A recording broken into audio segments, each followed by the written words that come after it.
बच्चों चलिए प्रश्न को देखते हैं। प्रश्न है हमारे पास 100 विद्यार्थियों में से 15 अंग्रेजी, 12 गणित और 8 विज्ञान में उत्तीर्ण हुए। 6 अंग्रेजी और गणित में, 7 गणित और विज्ञान में, 4 अंग्रेजी और विज्ञान में तथा 4 तीनों विषयों में उत्तीर्ण हुए हैं। तो ज्ञात कीजिए कि कितने विद्यार्थी उत्तीर्ण हुए हैं केवल गणित में। तो हमें केवल गणित में उत्तीर्ण विद्यार्थियों की संख्या ज्ञात करनी है। चलिए सर्वप्रथम हम प्रश्न के लिए मुख्य अवधारणा लिखते हैं।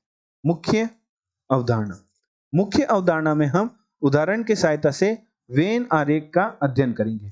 वेन आरेख अर्थात ए संग बी एवं ए सर्वनिष्ठ बी का वेन आरेख किस प्रकार हमारे पास होता है उसका अध्ययन करते हैं। उदाहरण के तौर पर मान लीजिए हमारे पास U बराबर एक समुच्चय है जिसे हम परिमित सर्वनिष्ठ समुच्चय नाम देते हैं, जिसके अवयव मान लीजिए हमारे पास है 1 2 3 4 5 6 7 और 8। और हमारे पास A एक समुच्चय है जिसके अवयव मान लीजिए हमारे पास है 1 2 6 और 8। और एक हमारे पास B बराबर समुच्चय है जिसके अवयव मान लीजिए हमारे पास है 2 3 6 और 5। तो हमारे पास निम्न समुच्चय दे रखा है। तो यदि हम A संग B ज्ञात करना चाहें तो A संग B बराबर हमारे पास समुच्चय होंगे। A संग B बराबर हमारे पास समुच्चय होगा जिसके अवयव होंगे A समुच्चय तथा B समुच्चय में आने वाले सभी अवयव, जो कि हैं 1 2 3 और है 6, 1 2 3 6 5 और 8। ये हमारा A संग B है। जो उभयनिष्ठ अवयव है उसे हम एक बार ही लिखेंगे। तो 1 2 3 6 5 और 8। अब हम A सर्वनिष्ठ B ज्ञात करते हैं। तो A सर्वनिष्ठ B बराबर हमारे पास समुच्चय होगा जिसके अवयव हमारे पास होंगे A समुच्चय तथा B समुच्चय में आने वाले उभयनिष्ठ अवयव। तो A समुच्चय में 2 आ रहा है, B समुच्चय में भी 2 आ रहा है। A समुच्चय में हमारे पास 6 आ रहा है, B समुच्चय में भी 6 आ रहा है। केवल यह 2 ही अवयव उभयनिष्ठ है, अतः A सर्वनिष्ठ B बराबर हमारे पास समुच्चय हो जाएगा जिसके अवयव होंगे 2 और 6। अब हम A संग B का वेन आरेख बनाते हैं। तो वेन आरेख हमारे पास कुछ इस प्रकार बनेगा। यदि हम आयत को यदि हम U मान ले, अर्थात जो हमारा U है वह परिमित सर्वनिष्ठ समुच्चय को रखता है, अर्थात ये आयत हमारा परिमित सर्वनिष्ठ समुच्चय के सभी अवयवों को रखता है, जिसमें हमारा क्या है A समुच्चय है और इसी में हमारा B समुच्चय है। तो हमारे पास जो A संग B है वह हमारा बराबर होगा निम्न छायांकित भाग के, अर्थात A संग B में जो भी अवयव आ रहे हैं वह निम्न छायांकित भाग द्वारा परिभाषित है। अर्थात A संग B का जो हमारा वेन आरेख होगा वह निम्न छायांकित भाग के बराबर होगा या इसे परिभाषित करता है। इसी प्रकार हम A सर्वनिष्ठ B का वेन आरेख बनाते हैं। तो हमारे पास वेन आरेख कुछ इस प्रकार बनेगा कि ये हमारा A समुच्चय के अवयव आएंगे और इसमें B समुच्चय के अवयव आ रहे हैं। तो A समुच्चय तथा B समुच्चय में जो उभयनिष्ठ है, तो हमारा केवल यही भाग उभयनिष्ठ है।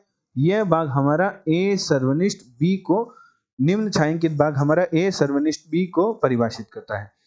अतः प्रश्नानुसार प्रश्न में हमारे पास 100 विद्यार्थी दे रखे हैं, जिसमें से कुछ विद्यार्थी अंग्रेजी में, कुछ गणित में, कुछ विज्ञान में, इस प्रकार हमारे पास उत्तीर्ण विद्यार्थी दे रखे हैं।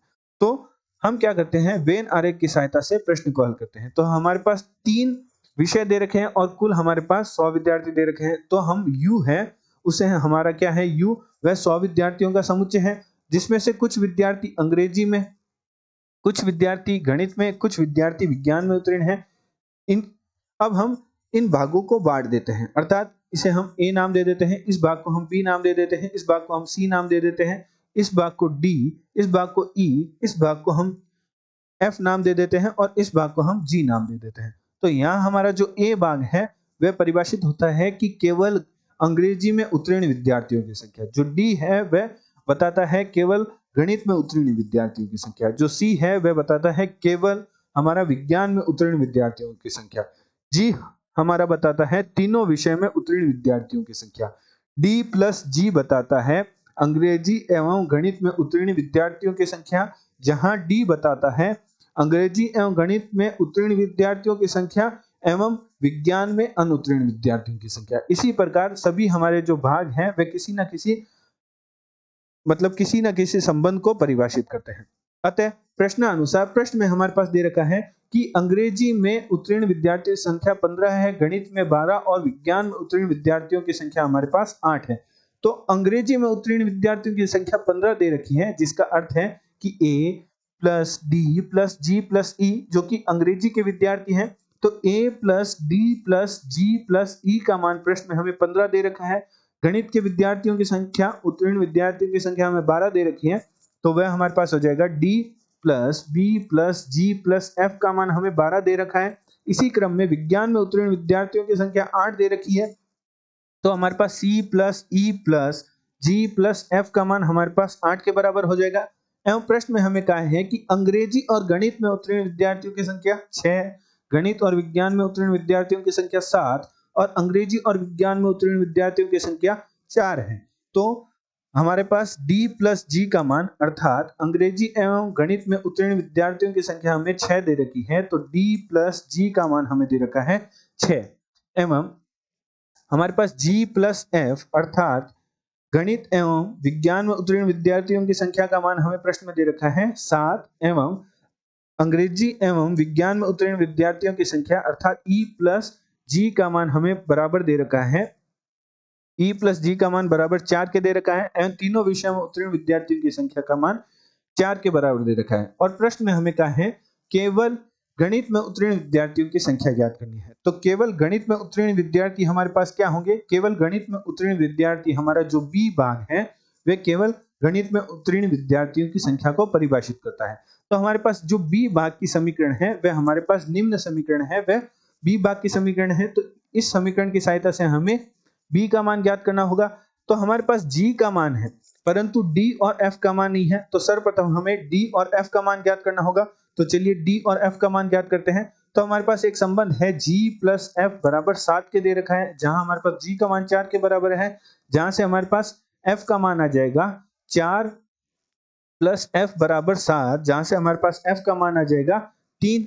इसी क्रम में हमारे पास एक समीकरण और दे रखी है जिससे हमें d का मान ज्ञात करना है। तो d प्लस जी का मान हमारे पास 6 के बराबर दे रखा है, तो 4 प्लस जी बराबर 6, जहां से g का मान हमारे पास आ जाएगा 2। g का मान हमारे पास आ जाएगा, यहाँ से हमारे पास यहाँ हमारे पास d का मान निकालना है। यहाँ हमने गलती कर दी, मैंने गलती कर दी। यहाँ हमारे पास d प्लस जी का मान हमारे पास 4 है बराबर 6, तो d बराबर हमारे पास आ जाएगा 2। अब हमें, चूंकि हमें केवल गणित में उत्तीर्ण विद्यार्थियों की संख्या निकालनी है, तो हमारे पास एक समीकरण है जो कि कुछ इस प्रकार है कि d plus B plus G plus F का मान 12 के बराबर है। तो हमें केवल गणित में उत्तीर्ण विद्यार्थियों की संख्या निकालनी है जो कि b द्वारा परिभाषित है। तो हमारे पास d का मान है 2 प्लस b प्लस जी का मान हमारे पास 4 है प्लस f का मान हमारे पास 3 है बराबर 12 के। तो हल करेंगे तो हमारे पास जो b का मान आ जाएगा वह हमारे पास आ जाएगा 12 माइनस 9, जो कि बराबर होगा 4 प्लस 2 6 प्लस 3 9, 12 माइनस 9 करेंगे तो हमारे पास आ जाएगा 3। तो केवल गणित में उत्तीर्ण विद्यार्थियों की संख्या हमारे पास हो जाएगी 3। आशा करते हैं आपको प्रश्न का समझ आया होगा। धन्यवाद।